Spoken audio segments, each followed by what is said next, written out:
You're looking at the all-new Nissan 400Z, or just Z, depending on what you want to call it. But this car is getting a lot of hate because it is apparently way overpriced. That's what everyone's saying. Well, I've spent some time with this car, and I'm going to give an honest review to you guys about this thing. And I want to know by the end of this video if you think this actually is overpriced.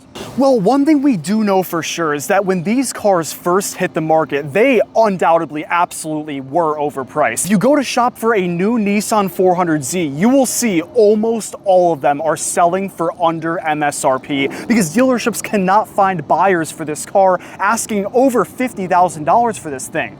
But now you can start to find new examples at 45 and used examples in the mid-30s. Now we're talking about a car that might be a steal.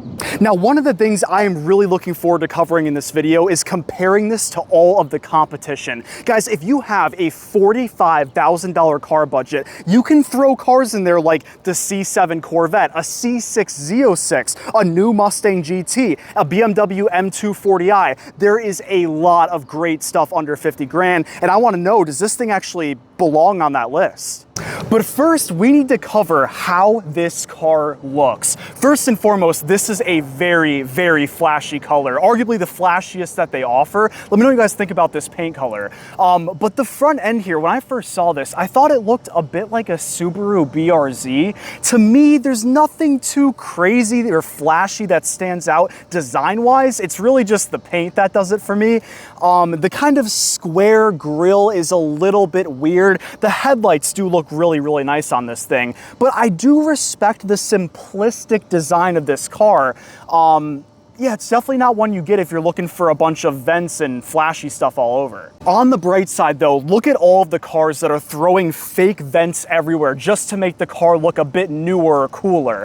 At least they're not doing that on this. Now, when you take a look at the side profile of the new Nissan Z, again, it looks pretty simplistic, but I think the more you look at the side, the more you can appreciate the subtle touches done to this. First and foremost, this car is pretty low to the ground, and it is also very, very short, which makes for a pretty nice driving experience. More on that in a second. But you'll notice this has blacked out mirrors, a fully blacked out roof, chrome trim separating the roof from the window and the rear quarter panel. These very, very cool door handles, which they kept from the 350 and the 370Z, and a nice chrome Z badge right on the side as well. Now, taking a look at what you're working with up here, you have 18-inch wheels that, although it doesn't have any sort of crazy design, I still think they do look really, really good. You'll also notice this just has standard iron brakes, and you wouldn't think those are capable of much, but when we go for a drive, we'll do a hard brake test, and you'll see these are actually pretty dang impressive. And as for your tires, in the front, you have 245 width tires, but all the power is sent to the rear. Now, moving along to the rear end of the car, I have to mention, I really, really like these door handles. I've never seen any other car do it like that. I don't think any other car exists with door handles like these. And also the nice chrome and black Z badge really adds a nice touch to the back end of this car. Now, with the tires in the back, these are also only 245 in width. And guys, with the power that this car makes, they could have and should have used some meatier tires. You'll see why on the drive. Now, as for the back end of this car, this is a little bit controversial. It is just so different from the side and the front profile of this car. I don't know if it's trying to be old school or modern. It's like, it's perfectly both at the same time, if that makes any sense. Now, also back here, you're gonna have dual tip exhausts. And with that being said, I mean, let's talk about the engine and the performance. So design-wise, I would give this car like a 7 out of 10 for $45,000. I mean, guys, comparing this to like a C7 Corvette, it's hard to say that this looks better. But now let's talk performance, because when you buy a sports car, that's where your money's going. First and foremost, I gotta say it is pretty disappointing that this doesn't have hood struts with how much they're charging for this car, but under here is a twin turbo V6. This engine is actually from the Infiniti Q60 Red Sport. So what are the power numbers like? Well, you have 3 different trim options with the Nissan Z. You have Sport, you have Performance, and you have the Nissan Z Nismo. First of all, the Performance in the Sport, the power numbers do not change at all. If you step it up to the Nismo, you do get an extra 20 horsepower thanks to different tuning with this engine. In this case, we have the Sport. So this engine makes 400 horsepower and 350 pound-feet of torque. 0 to 60 is about 4.3 seconds thanks to this having a pretty pretty quick shifting 9-speed automatic transmission. What is really nice is if you want the manual, you can get a 6-speed manual in this car. So yes, 400 horsepower. Nowadays, people call 700 slow somehow. But guys, don't forget, this car weighs 3,500 pounds. With 400 horsepower and the feeling you get from a twin-turbo V6, guys, this really does make for a pretty nice experience. With that being said, let's check out the interior and get to driving. All right, you guys, we got the GoPro on, and I'm excited for this part of this video. I mean, $45,000, twin-turbo V6. Does this car genuinely deserve the hate that it gets? Again, there is a lot of other cars you can get for the price range of this one. And first and foremost, there are some things we can definitely complain about right away. I mean, such as this door panel. Who cares about a door panel? But still, seriously, you get a BMW M240i, it's gonna have a much nicer presentation. Nothing special on the door sill, all manually controlled seats, so no powered seats. That is unfortunate to see in a car that was, well, originally asking over $50,000.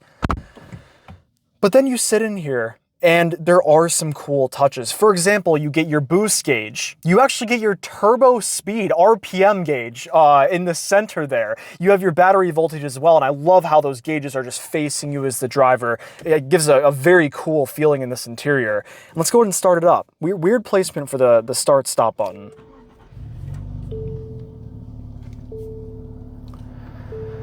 I do really like the startup animation in this car, as well as this digital gauge cluster. Guys, that is very nice. I mean, this does have a very driver's-oriented type of feeling to it when you're behind the wheel here.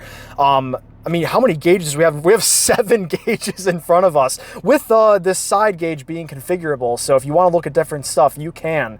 One thing that is really cool about this G-force meter is that as you're on a drive, it will actually record and keep track of whatever is the highest amount of G's you experience, both on the acceleration, braking, and cornering as well. And with that being said, let's go ahead and put this thing into drive. And very weird shifter here. This might actually be worse than the BMW shifter. I don't like how it's so tiny, but this one, it's just this like block. So if you want to shift into drive, you push in this button and then just kind of pull it down and put it back where it was. It is a bit weird. All right, let's whip a U-turn right here and really get on it. And first and foremost, let's see how this turning radius is. Yep, very nice, right into the center lane there. Again, this is a short car, it is a light car, 3,500 pounds. I mean, that's not ultra light, but well, let me show you what I was talking about earlier. Using this D mode switch, we're gonna go over to sport mode, and let's floor it in first gear.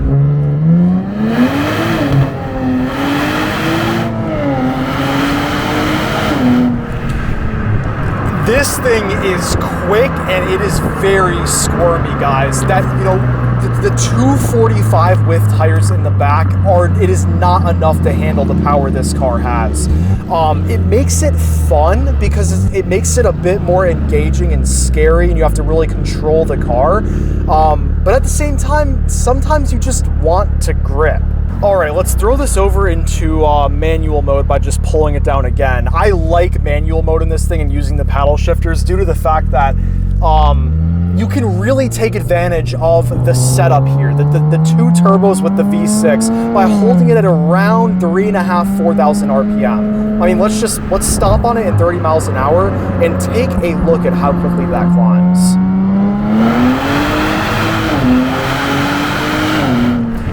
This thing is actually genuinely fast, guys. I mean, this is another case of I got in this car expecting it to be a bad car because of all the things people say about this. But then when you drive it and when you floor it, you're like, oh my gosh, like this thing seriously moves.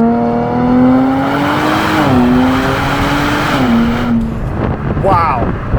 Yeah. I like a car when I get a genuine kickback in my seat and I'm kind of hanging onto the steering wheel like, holy crap. And this doesn't give you, that feeling where you're gonna like die or crash, but you are gripping onto the steering wheel saying, holy crap, I did not expect this car to have this much power. And we're about to go over a bump here. Let's see how this feels. Yeah, it feels like a sports car would, but at the same time, I mean, guys, this would be a really, really good car to daily. It's not like too rough, but it's fun. Like, it's like connected. You feel the bumps, but this would cause no problems if you wanted to spend, 3 or 4 hours in here and take a trip up to the mountains and then absolutely rip through the mountains. This feels like a really good combination of both worlds. All right, gonna floor it here.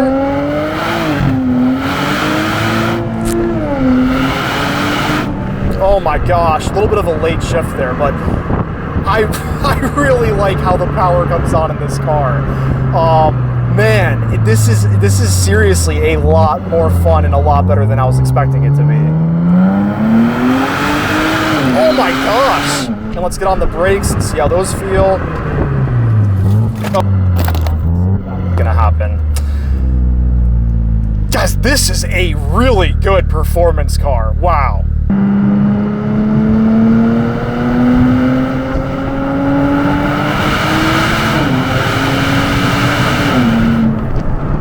Yeah, you can easily get yourself, get your license taken away in this thing. My gosh. Got a bit of a tunnel. Let's put the windows down.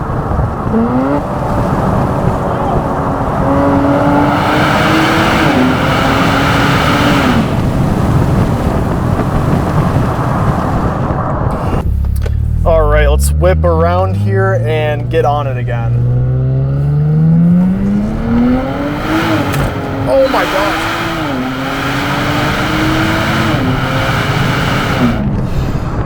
Guys, the first 3 gears are genuinely brutal in this car. It feels like, it feels actually kind of scary.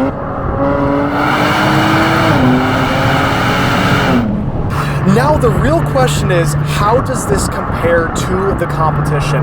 As I mentioned at the beginning of this video, this is a huge discussion with this car and a reason why so many people say that this car is overpriced. Again, when you're looking at a $50,000 car, we are easily talking C6 Corvette Z06, C7 Corvette Stingray. You're looking at like a 2018 BMW M2, an F82 BMW M4, even an F80 M3. And by the way, the driving experience, the acceleration, the feeling of this car, to me, is near identical of the BMW F82 M4. The way that those tires spin, the way the turbo lag that you experience, it is very, very similar to the BMW M4. And then it's like, which one would you rather have? That's tough. Guys, I like the uniqueness of this Nissan Z. I love the gauges and how driver-centric it is. The M4, I feel like it blends in a little bit more with traffic because, I mean, realistically speaking, when you compare like a 430i to the M4, there's only the badges, the vent. There's not a whole lot that screams, I'm an M car. This, though, the back end, and if you get, the Z in this sort of flashy paint color, this does not blend in at all. So this is a bit more unique. It is definitely a lot more rare to spot out on the road. I actually kind of like this car more than the F82 M4, as ridiculous as that sounds. But trust me when I say the driving experience is near identical. And this car is actually a little bit lighter, so feels a bit more nimble as well. But outside of just the M4, comparing this to like the C7 Corvette and cars of that caliber, this feels about as rowdy and about as quick. Just the one thing it's missing is the sound. And I think a C7 Corvette looks significantly better than this car. So if I'm deciding between this and a C7 Corvette, I am probably going to choose the C7 Corvette. I think that offers a all-around better package than this does. But I do really like what this has to offer.